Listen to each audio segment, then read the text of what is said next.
All right, well, it's 8 o'clock. Feel free to keep on putting pizza places in the chat. I will be tracking all of them and providing feedback on the taste test in the future. But today we're delighted to have Dr. Freddy Caldera from GI, who will be introduced by Dr. Michael Lucy. Go ahead. I'm handing the baton over to you. Sure. Yes, and we're fumbling the baton change, which could lose us the race. But we were quickly getting back into lane here. You know, it is a great pleasure to introduce Freddy, and I'm grateful to Lynn for this opportunity, and grateful that she has asked Freddy to talk, because I think this is both a timely and an important talk. For those of you who don't know Freddy, let me tell you a little bit about him. He's an associate professor in the Division of Gastroenterology and Hepatology. Freddy came to the United States from Nicaragua in 1985 at the age of 8. He came to Miami. He did his undergraduate work at the University of Florida in Gainesville, and his medical studies at Des Moines University in Iowa, graduating in 2004. He then went to the University of Kentucky in Lexington, first as an intern and then as a resident, and then as a fellow in gastroenterology. And we were fortunate to recruit him here as an assistant professor in 2011. And while a fellow, he had already identified inflammatory bowel disease as his area of special interest. He had a mentor in Lexington who had directed him, as many of you will know, perhaps one of the most important factors in deciding what we want to do is finding a mentor who inspires us.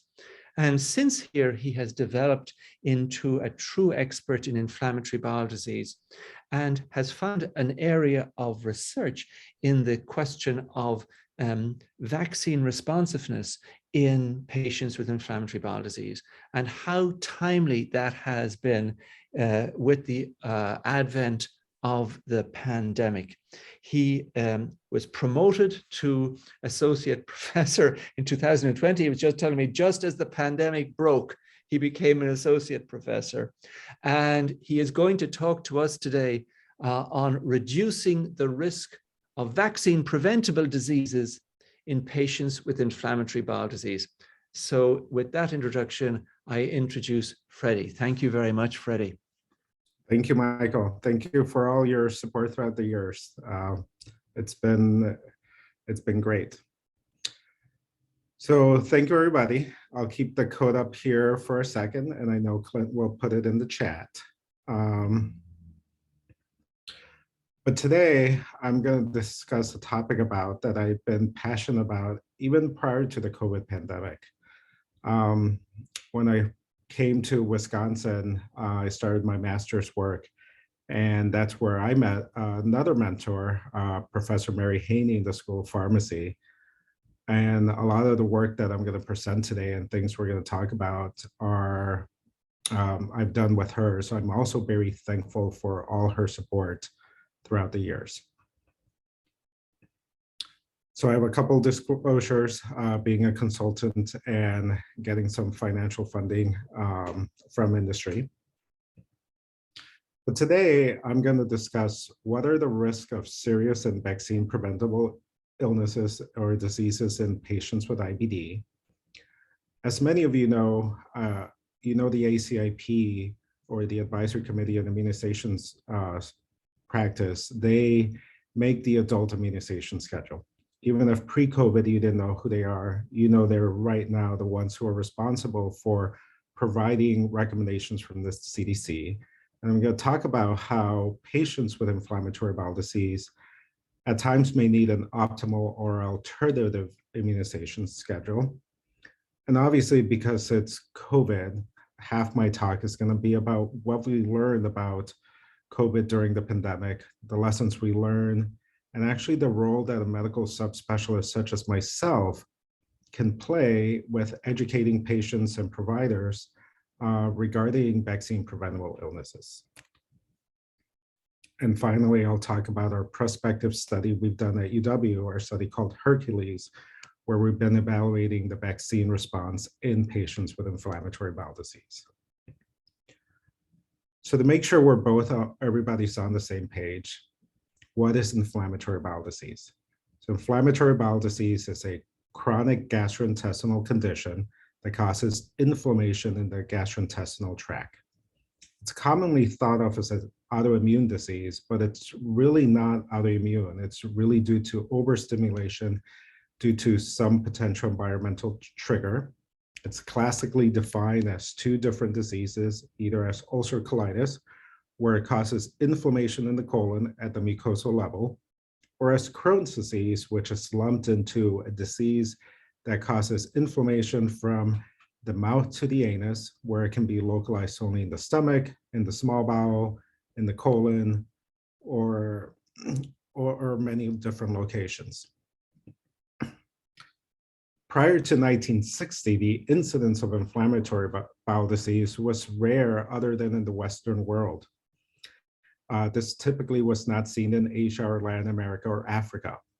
And during my fellowship, one of my attendings was from Pakistan. And I always remember this story. He told me that they had a patient that was admitted with inflammatory bowel disease.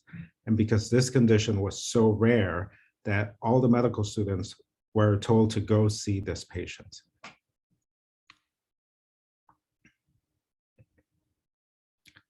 Obviously, this has changed, and nowadays we have many patients with inflammatory bowel disease in the hospital for either their disease or other conditions. And at the turn of the 20th century, as you can see on this graph, the orange shows an increased incidence, and you see how the incidence in the Western world has definitely increased. And you can see in Europe, there's an increased incidence of inflammatory bowel disease. And now we're seeing an increased incidence in places where we never saw inflammatory bowel disease, such as the Americas, Africa, Asia. And typically, this is a disease that's seen in new industrialized countries. And we're seeing an incidence in the Western countries with a prevalence as high as 3%. What we also see is that as immigrants come to Western world, that they're at higher risk for inflammatory bowel disease. So it's not only purely a genetic issue.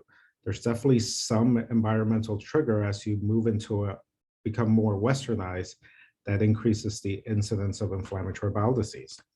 In the US alone, we have almost 4 million Americans affected by inflammatory bowel disease, with about 70,000 cases each year.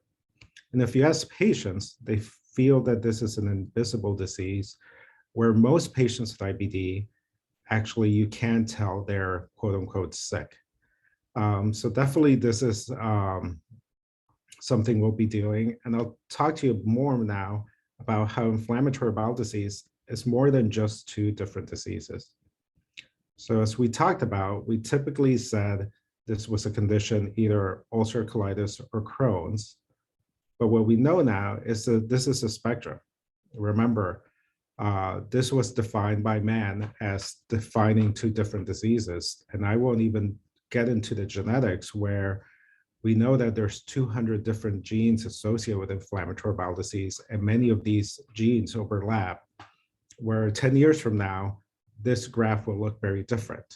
But at least right now, the way we think of inflammatory bowel disease in clinic is we can have ulcerative colitis, but we have a spectrum of ulcerative colitis where someone can just have disease in their rectum, they can have left-sided disease, they can have disease associated with primary sclerosing cholangitis. We have people who don't fit the category for Crohn's or ulcerative colitis, and we call this IBD unclassified. We have colonic Crohn's disease.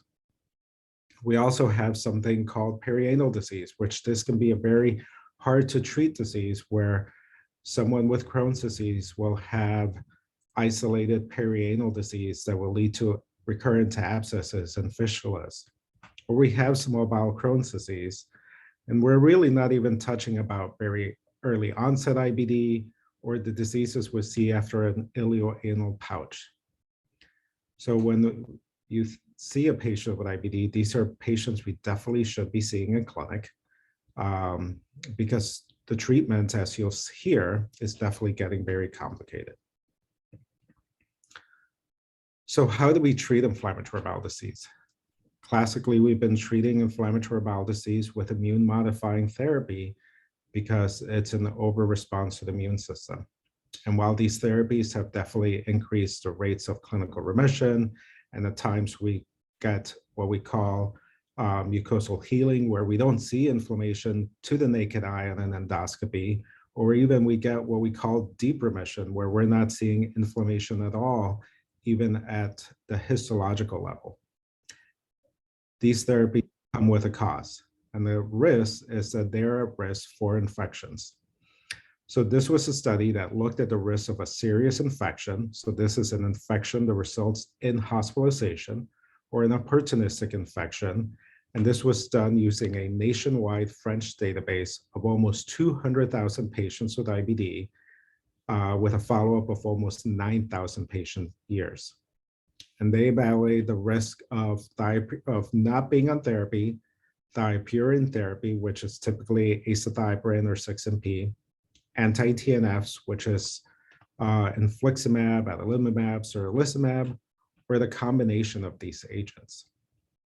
A lot of prior observational or large registry studies were always biased by having, sicker patients. So this study was able to kind of control for that by controlling for corticosteroid use, controlling for hospitalization.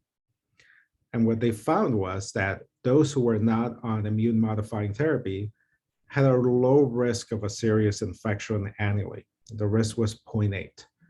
But as you went to immune modifying therapy as thiopurines, the risk went up to 1%.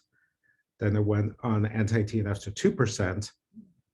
And on combination therapy, that risk increased higher. So definitely we know that there's a risk of serious infections with the therapies we use to treat inflammatory bowel disease. And the most common infections were respiratory, gastrointestinal, and skin infections. Prior to the pandemic in clinic, most of the times patients were concerned that these therapies may cause a rare non-Hodgkin's lymphoma. But what we've seen is that as the COVID pandemic has moved, more patients are concerned about the risk for infections. And then when we looked at this study was looked further and you did additional subgroup analysis, it showed what other studies have showed, that the risk of serious infection is increased almost 2 to 3-fold in patients who are 65 and older. We've seen this in other prior registries where patients above 65 are at increased risk for infection, where you've seen that the risk now jumped from 2% to 5% on anti-TNFs. And that's not only the risk of getting a serious infection. As you can see, 4% of those who had a serious infection died within 3 months. So definitely infections is a serious issue we need to deal with the treatments we use to treat IBD.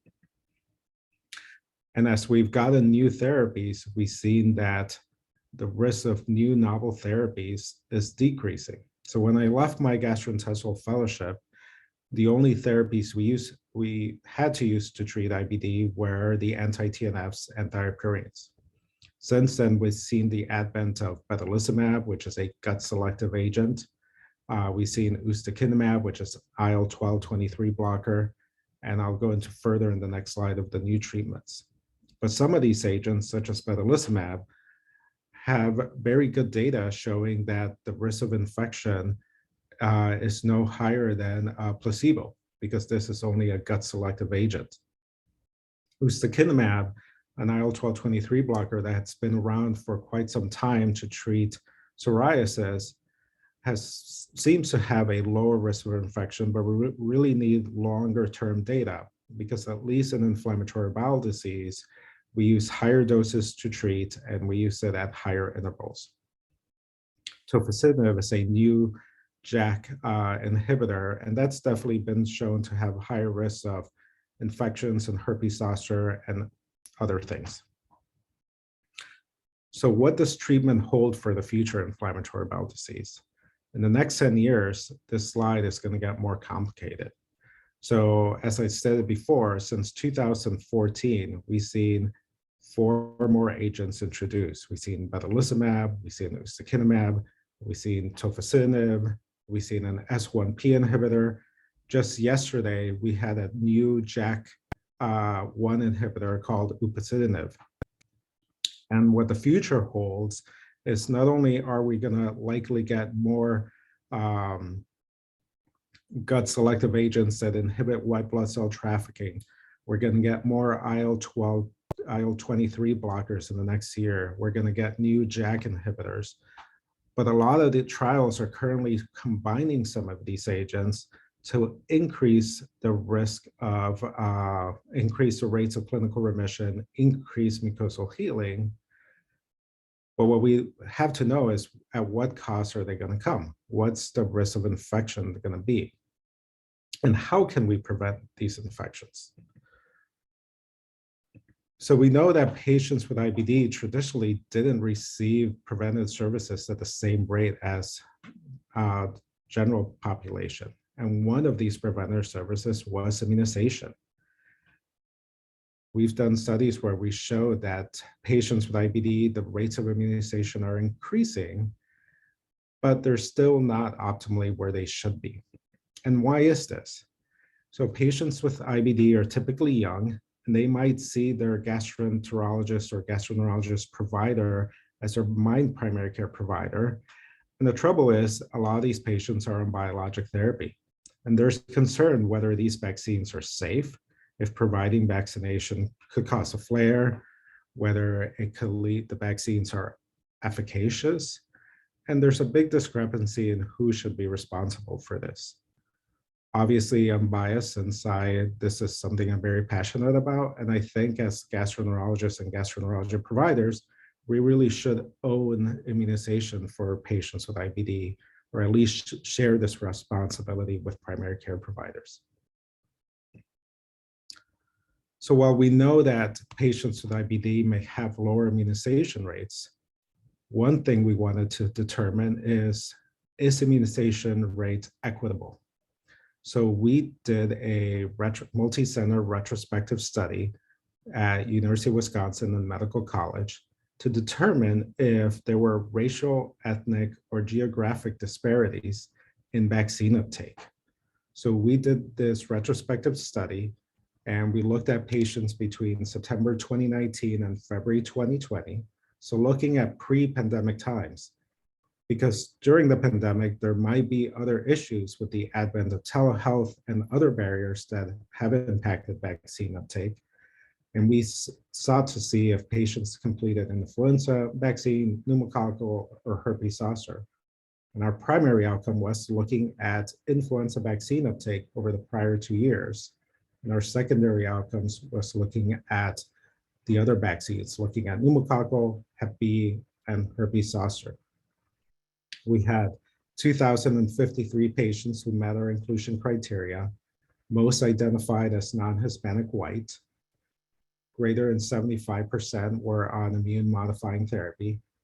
And what we showed is for every vaccine other than hepatitis B, we saw that there were disparities. We saw that non-Hispanic whites were more likely to get vaccinated for influenza, pneumococcal, and herpes zoster. And we also used something from HIP, where we classified zip codes into advantage or disadvantage categories based on their previous research. And we saw that those that lived in an advantage zip code were more likely to get immunized than those that lived in disadvantaged areas. So to me, we really had to make sure that we are setting our patients up to make sure that people from medically underserved populations are getting equal access to vaccines and that they're being protected from these infections. So who helps decide what vaccines are appropriate? So most of the audience knows who the Advisory Committee on Immunization Practice is. This is a group of medical and public health experts that provides advice to the CDC of what vaccines should be recommended in the adult immunization schedule. And this is our most updated adult immunization schedule that most of you are familiar with, that gets published every year, where they provide advice on all the adult immunization vaccines and any catch-up vaccines if they haven't been received, such as MMR and varicella. And they always have special recommendations whether someone is immunosuppressed, whether, for example, for herpes zoster, the new recombinant herpes zoster vaccine, who should get it if they're immunosuppressed and what age. But when it comes to patients with IBD, we have previously published a more optimal immunization schedule, because at times the ACIP gets criticized for giving these broad recommendations, but not kind of breaking down everything. I feel the ACIP does a very good job, but it's our role as different subspecialists to think about our patient populations and figure out if some of our patients fall into different categories. So we published this optimal immunization schedule, where in the bold, we recommended some vaccines that the adult immunization schedule didn't specifically spell out, such as the high-dose influenza vaccine for patients above 65, and earlier time for the herpes zoster vaccine and the pneumococcal vaccine. And I'll tell you why I called those out specifically. As I stated previously, a concern for patients and providers have been the safety of these vaccines, due to concerns that they may lead to local adverse events or increase the rate of flares. And honestly, it's interesting that every time a new vaccine comes out, so even when the new shingles vaccine, the recombinant, there's always a concern that vaccines will cause flare. I always find this interesting because there's never a concern that infections cause flare, and the hypothesis for a vaccine causing a flare is because it produces a good immune response. Well, so do infections. So kind of to dispel this misconception, we performed a systemic review and meta-analysis to evaluate this topic. So what we did is we included a total of 13 studies with about 2,000 patients that met our inclusion criteria. 7 of our studies looked at the influenza vaccine, 4 looked at the pneumococcal vaccine, 1 the herpes zoster, and 1 the Hep B vaccine. And what we found is that really these vaccines aren't any different in patients with inflammatory bowel disease. They cause the same local adverse events as patients with non-IBD. They cause the same amount of systemic adverse events that are mild, the same as in non-IBD. And the risk of a flare after immunization is about 2%, which is a very low risk of flare. So overall, these vaccines are safe. So if you're a primary care provider and a patient asks you, is getting vaccinated safe? If I have inflammatory bowel disease, you can tell them now, yes. And we like to use this to discuss safety, especially about COVID-19 vaccines with patients. And once you're vaccinated, do these therapies impact your immune response? This has been a big part of our research. Obviously, I won't get into the topic of how not all vaccines are created equal, because that could be an hour-long talk on itself. And I don't know how interested everyone would really be to hear all that. But we know that all vaccines are not created equal. We're lucky that we have very highly efficacious COVID-19 vaccines that are very good at preventing severe disease.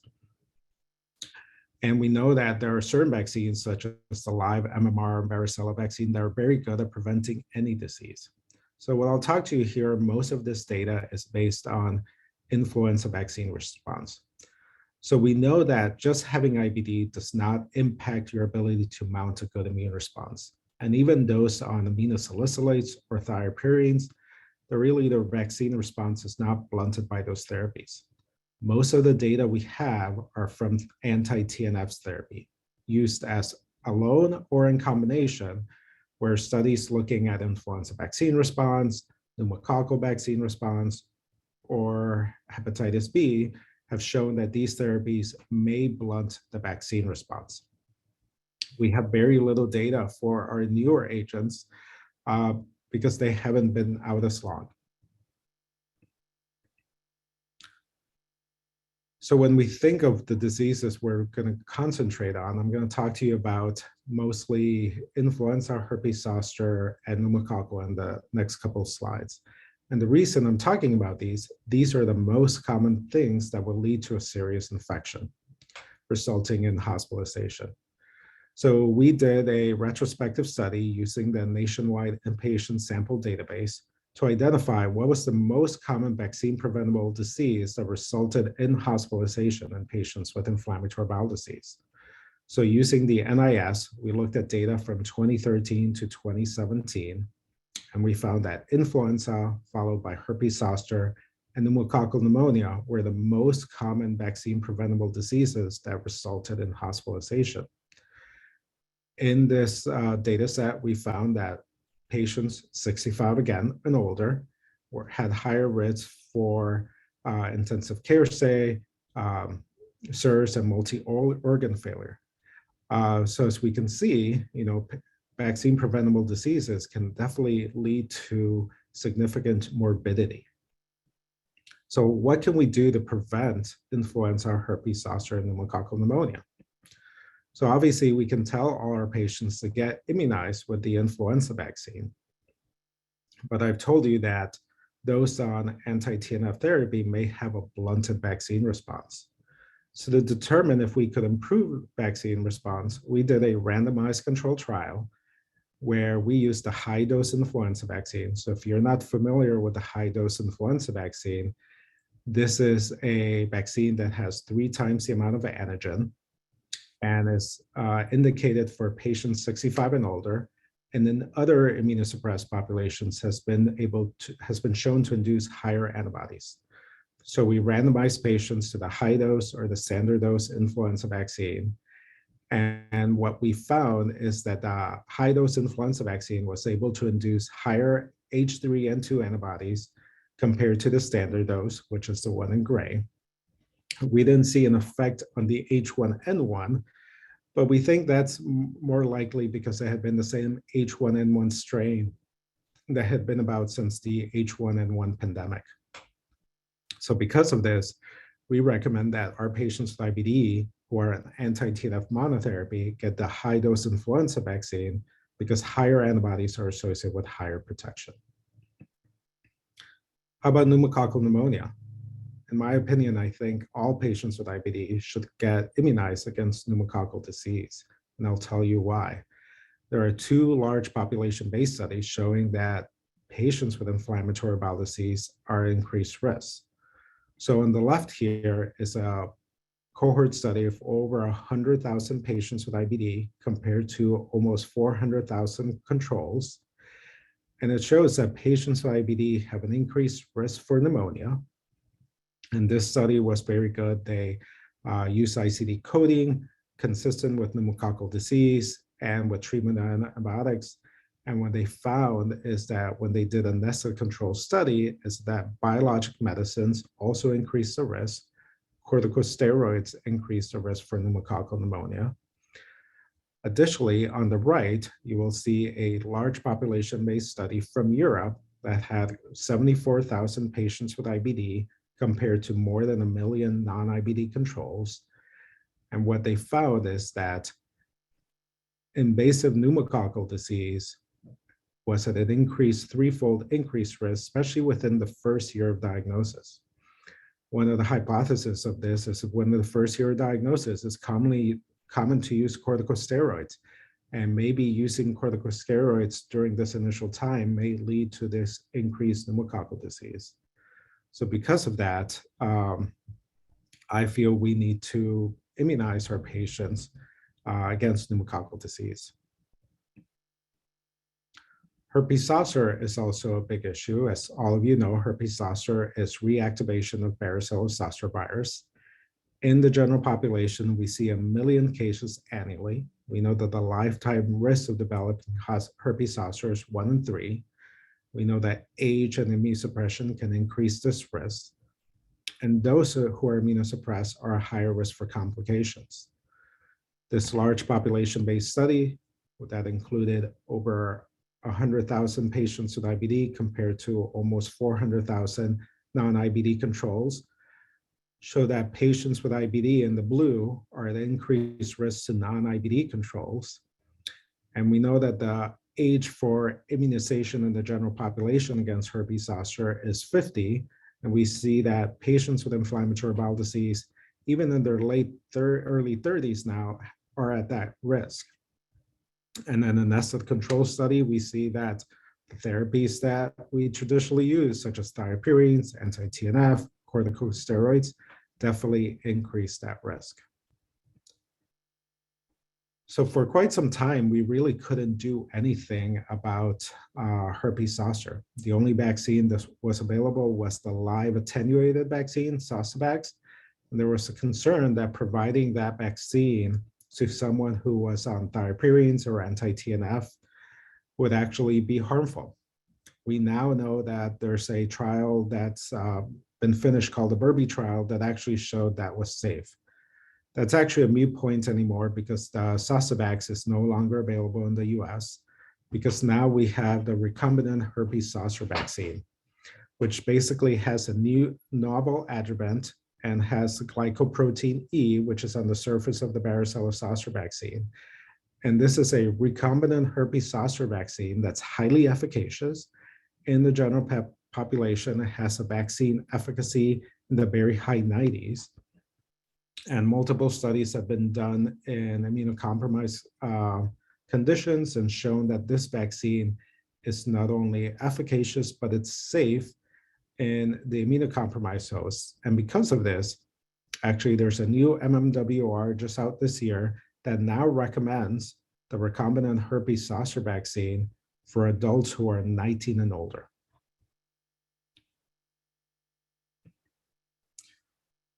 So talking about vaccines during the pandemic, especially since we're doing this, we're doing this on Zoom because of the pandemic, we really need to talk about COVID. So for the last half of my talk, I'll talk about the role that a medical subspecialist can play. We'll talk about some of the work we've done to help our field during the pandemic. So during the pandemic, we've been actively involved doing webinars with the Crohn's Colitis Foundation to make sure we talk to patients about the safety and efficacy of these vaccines. That way they can feel safe and we can have higher vaccine uptake. We've also done multiple webinars, even going back to December 2020, where we did a webinar to educate gastroenterology providers and gastroenterologists on how these vaccines were developed, the safety of these vaccines, and as every update of the ACIP, such as providing additional doses, introducing of a new vaccine such as Moderna and the J&J, we've been active in providing webinars. That way providers can feel comfortable disseminating this information to their patients to ultimately increase vaccine uptake.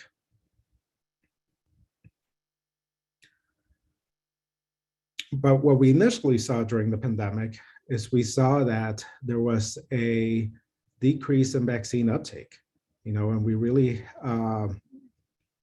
so this is data from our Wisconsin Immunization Registry, and this was when the stay-at-home order was stated. The light blue is the 5-year data, the dark blue is 2020 data, and what we saw is that during the pandemic, adult immunizations went down. And obviously that was due to, closing, doing more telehealth. But because of this, we decided to publish a review on how to implement a successful vaccination program in a gastroenterology practice.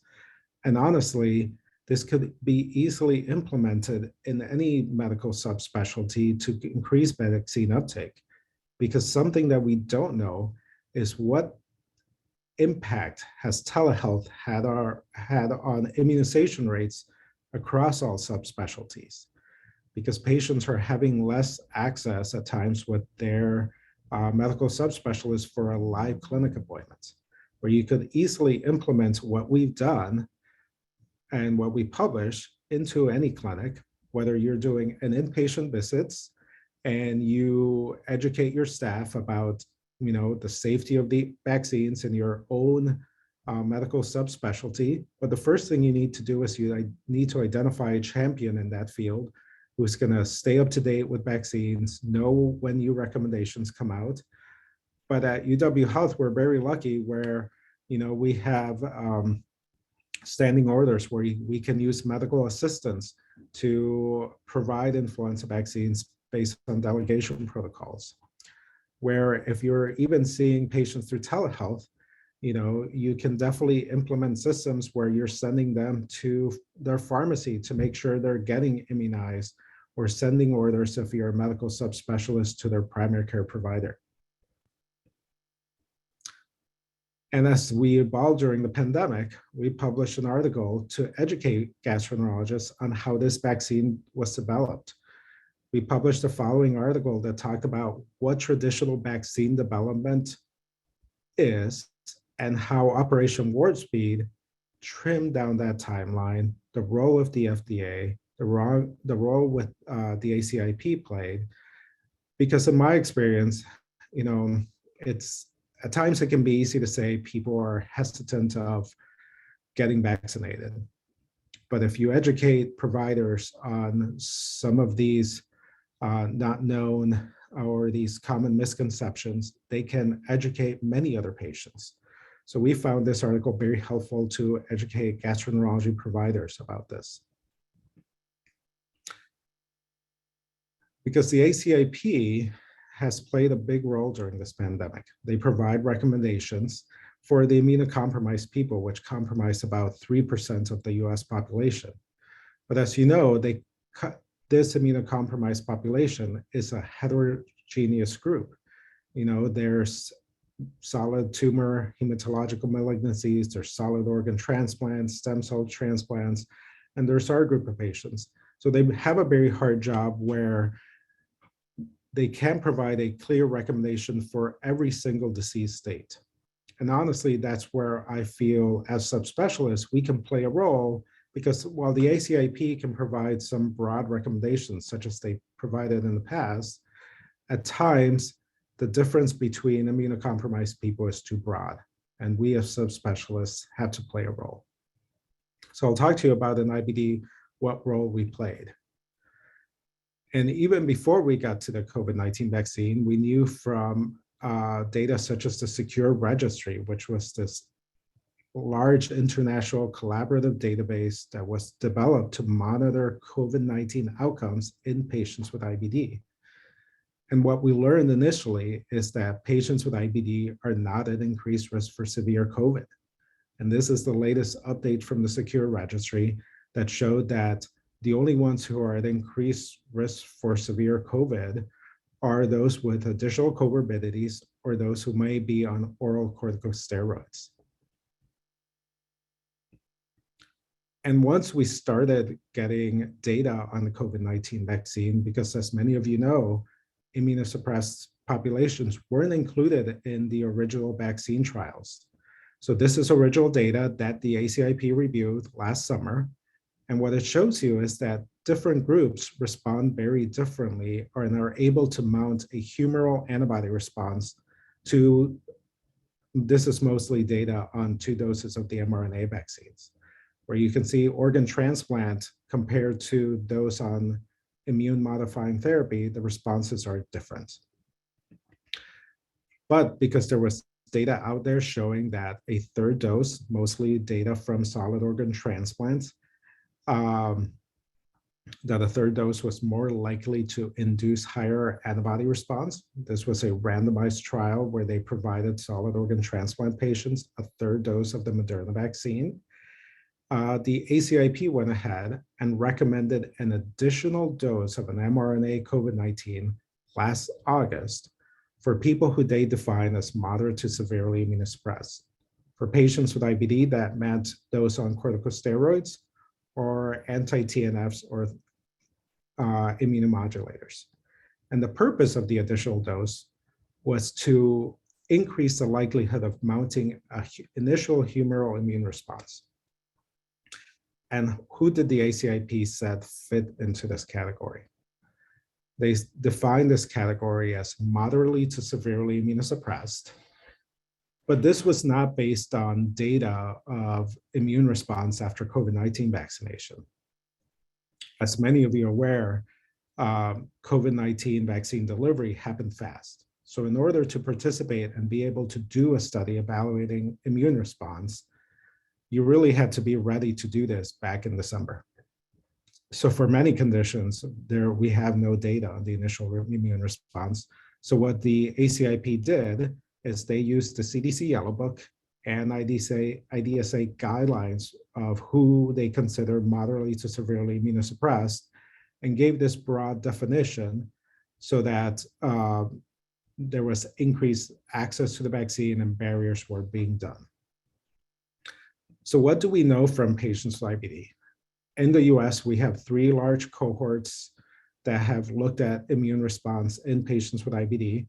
We have the Prevent COVID study, we have the Corral IBD study, and we have our study here called Hercules. And as you can see, this is looking at the likelihood of mounting or who mounts an immune response after 2 doses. We found that 95 to 99 of people were mounted a vaccine response, which is a little bit different than those with rheumatological conditions, where B-cell depleting therapies can decrease that risk, or mycophenolate, and also drastically different than a solid organ transplant patient or recipient.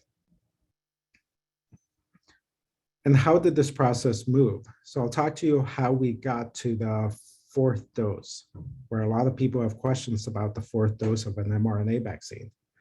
So as I stated previously, in August 2021, the ACIP said an additional dose is recommended for moderately to severely immunosuppressed.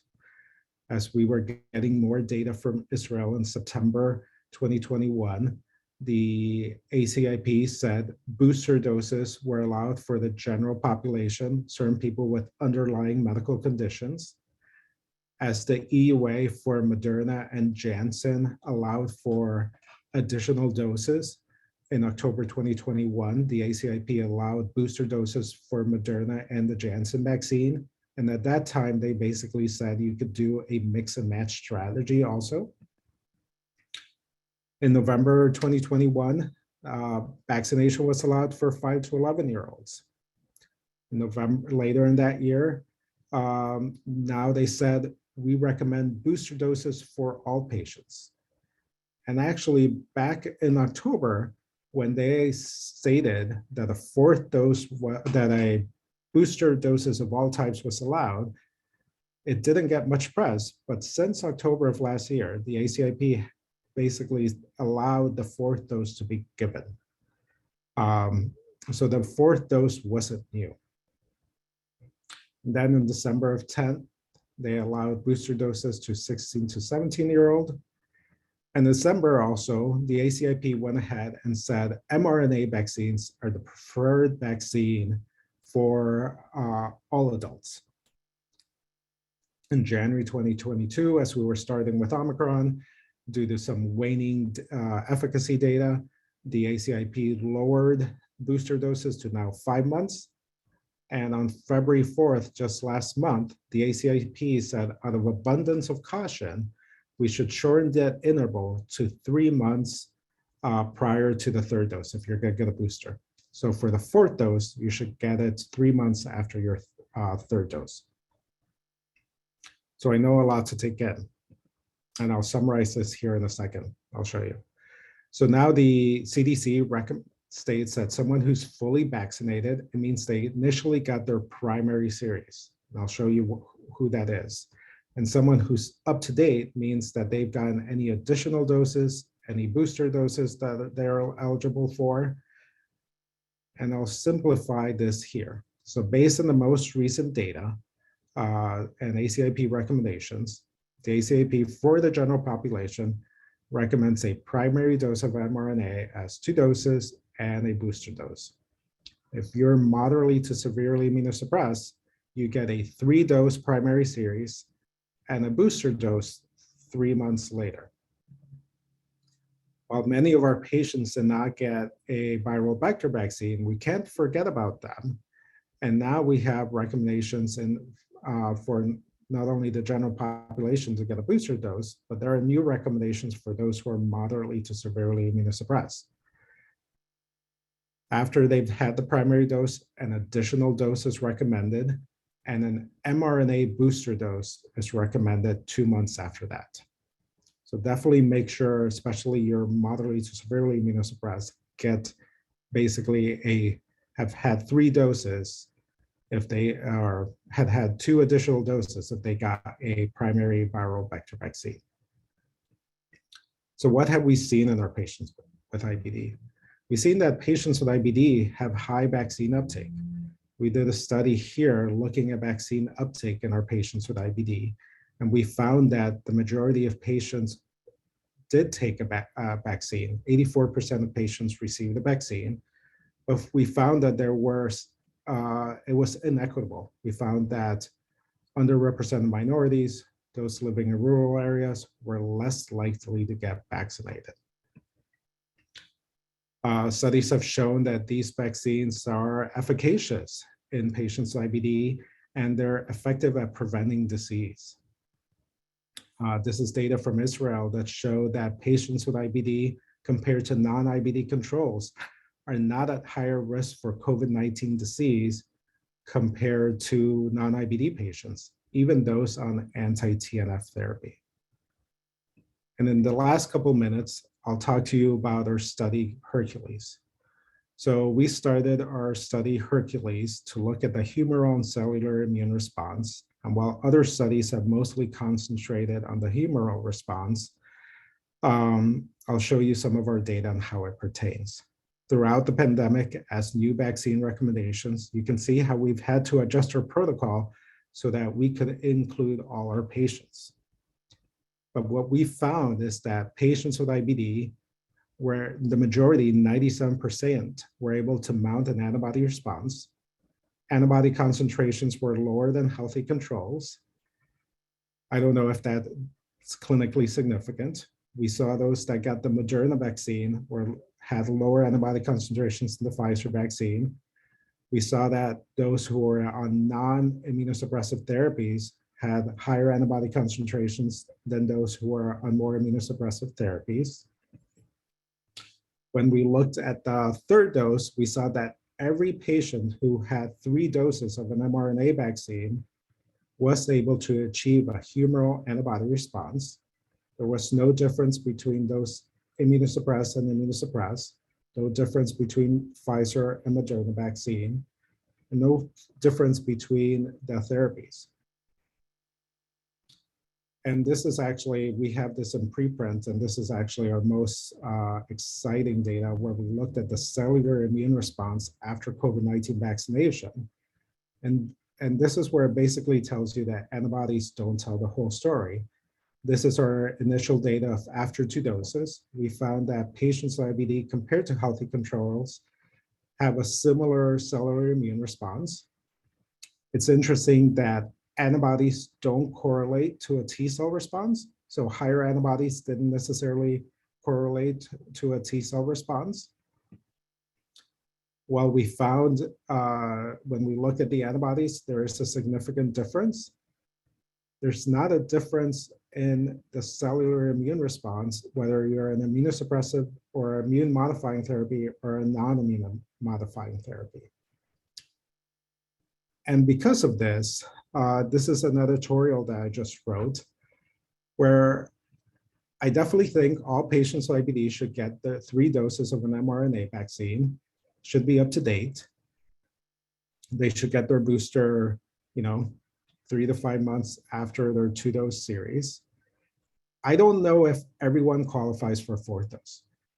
I'm not saying that there's a harm in getting a 4th dose, but it's all how you send the message. If I tell all my patients, you need 4 doses of an mRNA vaccine, as we have up and downs of this pandemic where, we don't know what's going to happen in the US with BA2. It sends them a message about their therapy, because ultimately we want to keep people healthy. We want to keep them in remission. But if we send them the message that their therapy is impacting their ability to protect them against COVID, once we're done with all this, they might be less hesitancy to stay. So in this editorial, I think that anyone who has a solid organ transplant, those who are on corticosteroids, B-cell depleting therapy, or at increased risk from COVID due to different comorbidities, probably should get a fourth dose. When I talk to my patients about this, about half say they'll just get the fourth dose. My young patients say they're fine. But I think as a medical subspecialist, we can play a big role in promoting health maintenance and promoting vaccination. We're going to start a lab with my mentor. It's going to be the Caldera Haney lab. And we're hoping to expand our research to potentially other immunosuppressed populations. We're going to be looking at other vaccines. So reach out to us if you're interested in collaborating. Thank you very much for your time.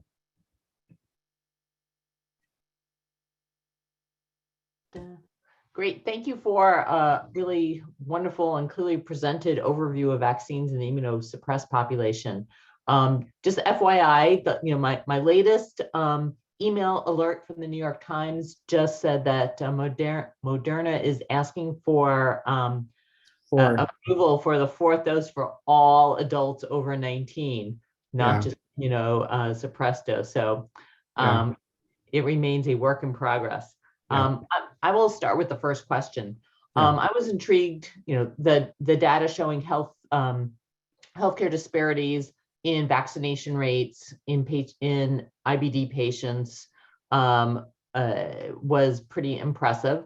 My question is that better, worse, or the same in all patients? So non-IBD patients, I speculate that there are also healthcare disparities in vaccination rates.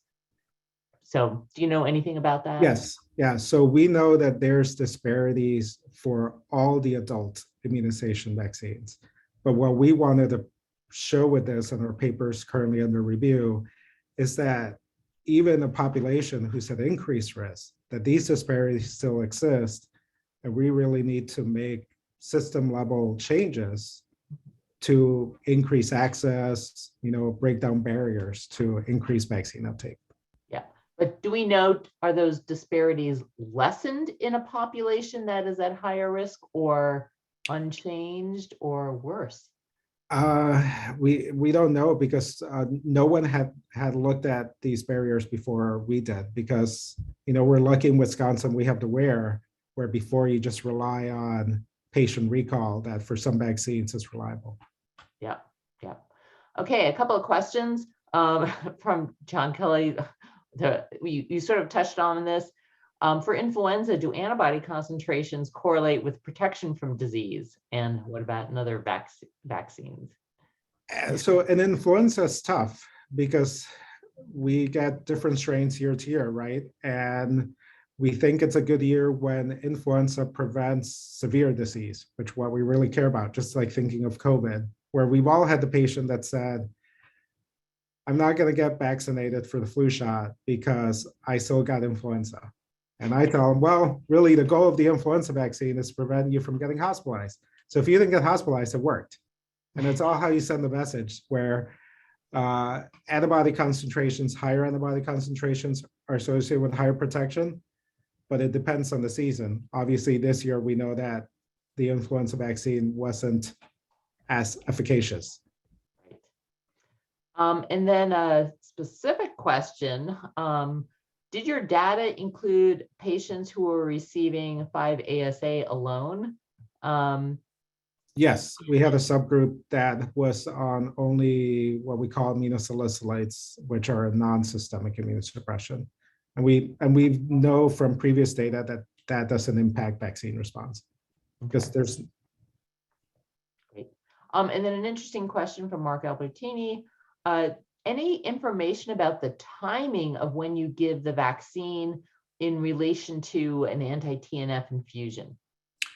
So we have that data. We know from previous studies where they've looked at the timing that the timing really doesn't impact vaccine response because most patients have a drug level in their system anyway.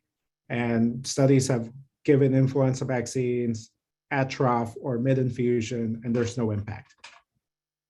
Well, that actually is good, because just when you have the arm, just give the vaccine, regardless of any other scheduling issues. Yeah. And with the COVID vaccine, do we know in the IBD population how effective the antibodies are in preventing severe disease?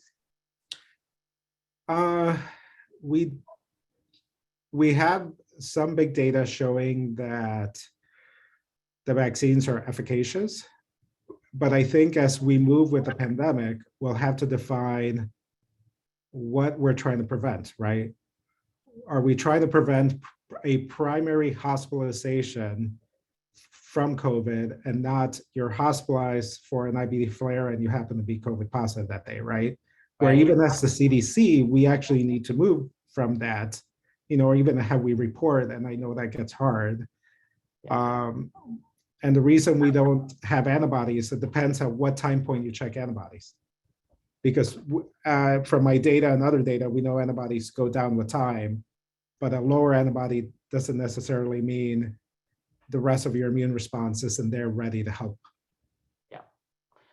And just in general, in patients with IBD, do we know what their risk for death with COVID is? Is it higher than the general population? Nope, no. The only risk is from corticosteroids or from other pre-existing comorbidities. Nothing about inflammatory bowel disease increases the risk for a severe COVID. The other point that you made that I really think is important, that people often focus on the risk of vaccines and ignore the risk of the infection that they're trying to prevent. And that's a very common misconception with risk assessment. Yeah. So thank you again for a really timely and appropriate presentation, very clear. Everything that you said really is applicable to all of our patients, regardless of the specialty, and very, again, very timely. So thank you again. No, thank you very much for having me. Take care. Bye-bye. Bye-bye.